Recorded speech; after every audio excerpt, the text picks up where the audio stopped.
call this beat Will Smith, cause it slaps hard. Hear it not when I pull up on your boulevard. This guy left me a random comment on my page. I'm a 44-year-old divorced dad with an 8-year-old son. I'm financially stable, 6'4", 205 pounds, and in great shape, working at a law firm with a solid 6-figure income. I've been dating a fantastic 41-year-old single mom for 1.5 months, and things were going smoothly until she did something perplexing. I've been applying your dating principles carefully and thoughtfully, and she seemed quite interested. She initiated visits to my place and even invited me to the movies, which I had to decline for a good reason. On Monday night, we hung out as usual. Later that night, we had a 1.5-hour phone call where she shared her concerns, past relationships, and preferences. That's a lot of time on the phone. I mean, granted, you've been dating her for almost 2 months now, so as you go along, the calls will be a lot, ideally longer or whatever, but that still seems like really long for a phone call. Like even women that I'm in relationships with, my phone calls don't typically last longer than like 20 or 30 minutes because I'm like, I want to save most of this conversation for in person. But anyway, not too bad. So he says she's unsure about dating, but still interested. Okay, so I'll say this. Anytime you've been going out with a woman for a month and a half or 2 months, and she starts saying things like, I'm unsure about dating, what that should signal to you is that you're doing way too much. Because a woman that is heavily interested in you, and if you're going at a dating pace that is reasonable, then one, she's going to be knocking down her door to try to see you more often than you're seeing her. And also, she's not going to make comments like this, where she says, I don't know if I feel like dating now, because she's dating you. So she's telling you that the commentary you should be getting is, dude, you've been probably calling and talking a little too much. We've been hanging out a little too much. You've been talking a little bit too much about your feelings, talking too much about the future.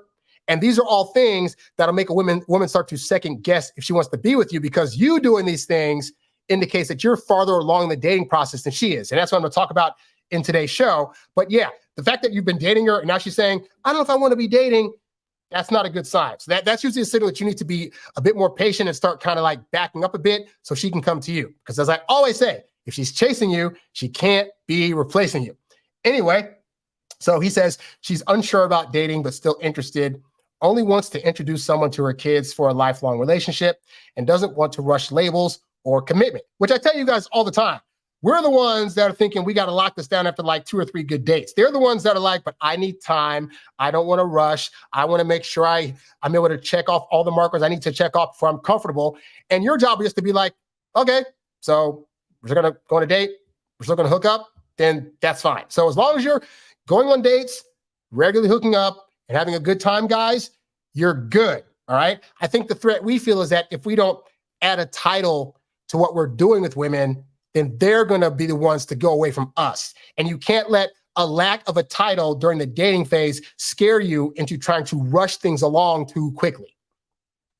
Anyway, he says she also mentioned wanting a man who can, quote, protect, profess, and provide, including financial help for her graduate school. Now, in the longer version, he talks about how, like, yeah, they had a conversation where she's like, she wants to go to grad school, and she ideally would be with a partner who would help pay for that. He said, I explained that I don't just give money away, and I'm not open to marriage again.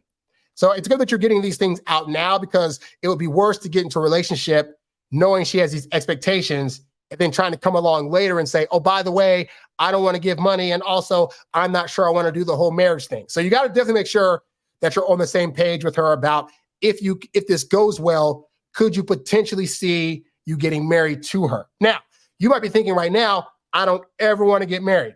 If that option is completely off the table, then you have to let her know that. And if she's one like, well, I kind of feel that way, but if things go well, I might possibly want to get married. You need to know that now, because chances are she's trying to act in the moment as though she doesn't need marriage to keep you along longer. So she has time to try to convince you into it. If you know you cannot be convinced into a long-term relationship, get out now and don't waste this woman's time. Anyway, he says, I prefer domestic partnership and proportional expense sharing based on income. She seemed to understand and find this reasonable. Again, really make sure that that's where she's at. He says, 3 days later, I called her to plan a Saturday get-together. Initially, she agreed, but then mentioned her daughter might have a birthday party. I suggested Sunday instead, but got no response. That night, I called, and she was on her way to a surprise vacation with her kids. Now, I'm not sure if I'm being ghosted or if this is related to our Monday conversation. I told her to reach out when she returns, but I'm puzzled by her lack of honesty about her trip. If she contacts me, I plan to ask her about it. Is there any thoughts or advice? Well, so I've talked about this on the show before about how a big mistake guys make is trying to leave conversations to her to start off. So when you said, okay, well, just contact me when you get back. No. You're the guy. It is your responsibility to facilitate phone calls. If you know that she's going to be gone for a week, then you just say, hey, great, I'll talk to you when you get back. That way, it's still in your corner to be the one that's going to reach out to her, because you leaving it in her hands, now you got to wait. Now that you've said, hey, I'm going to wait for you to get back, now you got to be the one to wait. And assuming that she has high interest and assuming she still wants to be with you, then she might reach out. But even women that are highly interested in you are still going to want you as the guy to be the one to facilitate conversations and to reach out to her to ask her out. Now, all this to say, the reality is we don't know. We don't know if she's lying about having to take a trip with her kids or not. We could say that it's kind of suspicious that that's coming up now, but it could have been a legit surprise. Like the kids could have come home Saturday and said, hey, we got our friend invited us to go to Disney for the week and we want to go. Is that cool? And she's like, oh crap, but this guy, but sorry, the trip with the kids is going to supersede that because she's a single mom.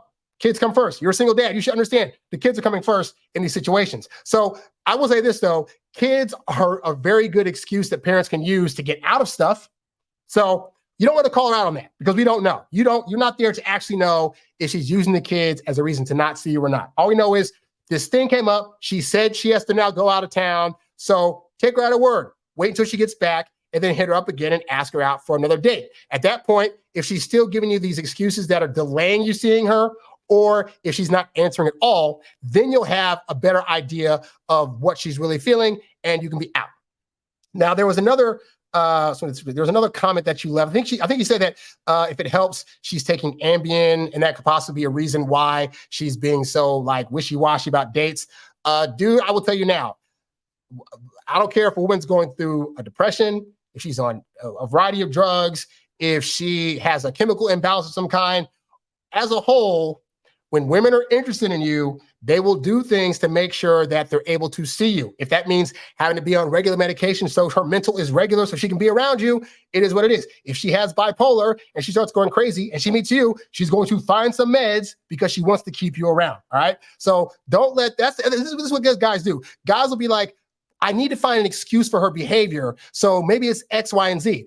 And I stress the behavior itself ultimately does not matter. The bottom line is, if she's not doing things that indicate she wants to be with you, then she doesn't want to be with you. That's all you can go on, because whether or not she's on medicine or not, the reality is it's preventing her from seeing you. And so you have to ask those questions.